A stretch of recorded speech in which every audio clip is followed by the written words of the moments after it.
External Affairs Minister Sushma Swaraj made a statement in the Lok Sabha clarifying her position on Lalit Modi issue. She reiterated that baseless and untrue allegations were being levelled against her, as she had made no request or recommendation to the UK government for giving travel documents to Lalit Modi. The National Investigation Agency took over the case of Wednesday's Udhampur terror strike, in which a Pakistani terrorist who was caught alive by villagers has said that he had undergone training in 2 different modules with Lashkar-e-Toiba terror group. A group of NIA has been camping in Jammu since Wednesday and has visited the site of the encounter. Condemning the terror attack in Udhampur, Union Home Minister Rajnath Singh informed the Rajya Sabha that the captured terrorist Mohammad Naved belongs to Pakistan. Saluting the bravery of the martyred soldiers, the Home Minister said that the government will honour them with gallantry awards. He also reaffirmed that government remains committed to combating terrorism with a strong resolve. In Jammu and Kashmir, a suspected Lashkar-e-Toiba terrorist was killed in a brief gunfight with security forces in a village in Pulwama district of South Kashmir. The gun battle erupted in the evening when the Special Operations Group of the local police cordoned off Asthan Mohalla locality of Kakapora on receiving specific inputs about militants hiding in a house. Prime Minister Narendra Modi will launch the first National Handloom Day at a national level function in Chennai on Friday. The program is being held in the prestigious Centenary Hall of Madras University. The date, August 7th, has been chosen due to its special significance in Indian history. It was on this day that the Swadeshi movement was launched in 1905. Reacting sharply to Congress President Sonia Gandhi's disapproval of the peace accord between the government and Naga rebels, senior BJP leader and Commerce Minister Nirmala Sitharaman said the party should be careful in choosing to protest against a peace deal. Sitharaman also brushed aside the charge that the chief ministers of 3 states of the northeast region were not consulted.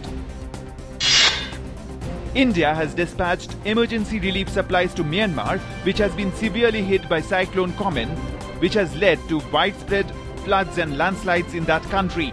Indian Air Force aircraft are in the process of delivering supplies to Kalay and Mandalay. The operation is being conducted by the Ministry of External Affairs in close coordination with the government of Myanmar. The operation will be completed in the next 2 to 3 days. The Supreme Court reserved its verdict for Tuesday on Centre's plea that petitions challenging government's ambitious project to grant Aadhaar cards to all citizens be referred to a constitutional bench. On Wednesday, the Centre had sought transfer of pleas against Aadhaar to a larger bench, saying that a 2-judge or a 3-judge bench cannot decide it. Lok Sabha paid tributes to the victims of atomic bombing on the Hiroshima and Nagasaki 70 years ago. The bombing of Hiroshima on August 6, 1945, which killed 140,000 people by the end of 1945, was followed by the atomic bombing of Nagasaki on August 9, 1945, which killed about 40,000 instantly. The Calcutta High Court rejected the bail plea of West Bengal Minister Madan Mitra, arrested in connection with the Sharoda Chit Fund scam. Mitra's bail plea was placed by lawyer and Congress leader Kapil Sibal. In Bihar, a local BJP leader Avinash Kumar was shot dead by unidentified criminals in the Salimpur Ehra Daldali Road under Kadamkua police station in Patna. The slain leader was the General Secretary of the Patna unit of BJP. Criminals managed to escape from the spot after the incident. Meanwhile, agitated over the killing, local people blocked the main road of the locality and demanded that the killers be arrested immediately. The benchmark index of Bombay Stock Exchange surged by 75.05 points to close at 28,298 points on brisk buying in healthcare, IT, auto and banking stocks. While Nifty of the National Stock Exchange rose by 20.70 points to close at 8,588 points. In international news, Saudi Interior Ministry has said that 13 people were killed in a suicide attack on a mosque in the country's southwest region bordering Yemen. The attack in a mosque belonging to the emergency forces in the city of Abha in Asir province also injured at least 9 others.